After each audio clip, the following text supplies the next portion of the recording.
வீட்லேயே சின்னதுலேருந்து பெருசு வரைக்கும் கத்தரிக்காயே சாப்பிட மாட்டாங்களா, அவங்களுக்கான ஒரு ரெசிபி தான். இதை செஞ்சு கொடுத்து பாருங்கள், வேணான்னே சொல்ல மாட்டாங்க.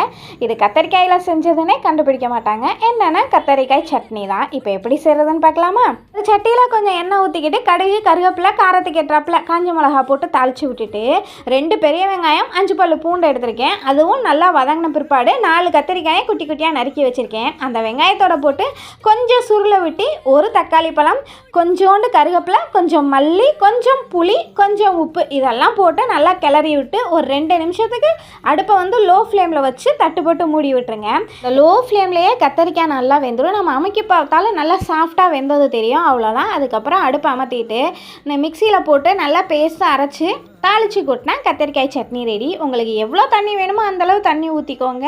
சாப்பிட்டு பார்த்துட்டு தான் சொல்கிறேன். இது கத்தரிக்காயில் செஞ்ச மாதிரியே இருக்காது, டேஸ்ட்டு நல்லாவே இருந்தது. நீங்கள் இதை செஞ்சு பாருங்கள். எப்படி வந்ததுன்றதை கமெண்ட்ஸில் சொல்லுங்கள். அப்புறம் பாய், நெக்ஸ்ட் வீடியோவில் பார்க்கலாம்.